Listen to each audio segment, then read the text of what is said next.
সন্তান নিয়ে যারা পেরেশানিতে আছেন তাদেরকে বলছি, আপনারা এই ভিডিওটা পরিপূর্ণভাবে দেখবেন, সম্পূর্ণ দেখবেন। আজকের এই আমলটা যদি আপনি করেন তাহলে ইনশাআল্লাহ আপনার সন্তান আপনার অনুগত হবে, আপনার কথা শুনবে, আপনাকে ভালোবাসবে। মাত্র 2টি আয়াত, ছোট্ট ছোট্ট, এতটুকু যদি সন্তানের ভবিষ্যতের জন্য না করতে পারেন তাহলে কি হলো বলেন? আপনার সন্তানকে যদি ভালোবাসেন তাহলে আজকের ভিডিওটি দেখবেন। আমরা অনেক মানুষের কাছে যে তদবিরের জন্য যাই, কিন্তু আল্লাহ তাআলা তো তদবির কোরআনের মধ্যে দিয়েই দিয়েছেন। আসুন আমরা জেনে নিই কোন আমল করলে আমাদের ছেলে সন্তান মেয়ে সন্তান আমাদের কি ভালোবাসবে, আমাদের অনুগত হবে। তাহলে সম্মানিত প্রিয় মুসলমান ভাই বোনেরা, আর দেরি কিসের, চলেন। আল্লাহ রাব্বুল আলামিন আমাদেরকে ছেলে সন্তান অথবা মেয়ে সন্তান দান করেন। কাউকে 2 ছেলে, কাউকে 2 মেয়ে, কাউকে 1 ছেলে, কাউকে 1 মেয়ে। কেন দেন? আল্লাহ তাআলা এই জন্য দান করেন যাতে করে তার বংশ এই পৃথিবীতে টিকে থাকে, এবং সেই সাথে যাতে করে তার যখন অসুস্থতার সময় আসবে এই সন্তান তাকে দেখাশোনা করবে। কিন্তু হয়ে গেছে বিপরীত। দেখা যায় যে আমাদের ছেলে সন্তান আছে, মেয়ে সন্তান আছে, কিন্তু বাপ মা বৃদ্ধ হলে তাদেরকে ফেলে আসে আশ্রমের মধ্যে। সেজন্য প্রথম যে কাজটি আমাদেরকে করতে হবে সেটি হলো কোরআন এবং হাদিসের ইলম তাদেরকে দিতে হবে, তাহলে এই জিনিসটা হবে না।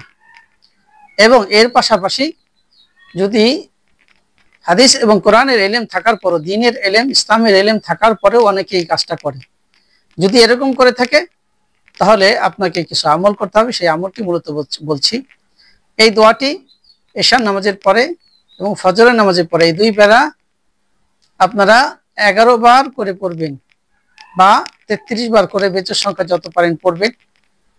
এই দোয়াটি পড়ার আগে একবার দুরূদ শরীফ, একবার ইস্তেগফার পড়বেন, এবং একবার সূরা ইখলাস, ফালাক, নাস পড়বেন।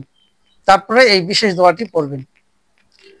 আমার সাথে সাথে আপনারা বারবার শুনবেন ভিডিওতে, তাহলে ইনশাআল্লাহ হয়ে যাবে। বিসমিল্লাহির রহমানির রহিম।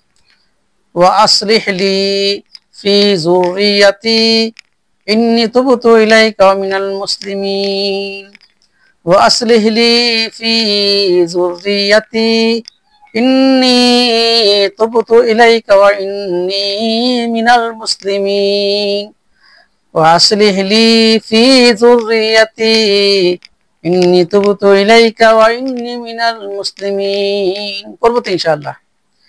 আবারও একবার ইস্তেগফার, একবার দুরূদ শরীফ পড়ে নেন। এভাবে আমল করেন, ইনশাআল্লাহ আপনার ছেলে যদি কথা না শুনে তখন আপনি আমাকে একটা কমেন্ট করবেন, এবং এই দোয়াটি আমলটি করবেন 40 দিন। এবং এর সাথে আরেকটি ছোট্ট আমল, ওয়া আলকাইতু আলাইকা মিন্নি মুহাব্বাতিন মিন্নি, ওয়া আলকাইতু আলাইকা মুহাব্বাতিন মিন্নি। ছেলের দিকে তাকায় তাকায়, মেয়ের দিকে তাকায় তাকায় আল্লাহর কাছে এই দোয়াটি পড়বেন, ওয়া আলকাইতু আলাইকা মুহাব্বাতান মিন্নি, ওয়া আলকাইতু আলাইকা মুহাব্বাতান মিন্নি। দেখবেন ইনশাআল্লাহ আপনার ছেলে সন্তান কি হয়ে গেছে, বুঝ পেয়ে গেছে, হেদায়েত পেয়ে গেছে, সঠিক রাস্তার উপরে উঠে গেছে, এবং আপনার সমস্ত দুশ্চিন্তা দূর হয়ে গেছে। আল্লাহ তাআলা আমাদের যাবতীয় সুখ শান্তি দিয়ে পরিপূর্ণ করে দেন, দুনিয়ার আখিরাতের জীবনের মধ্যে সুখ আর শান্তি দিয়ে পরিপূর্ণ করে দেন। আসসালামু আলাইকুম রাহমাতুল্লাহি ওয়া বারাকাতুহু। বেশি বেশি শেয়ার করবেন, ইনশাআল্লাহ লাইক কমেন্ট করবেন।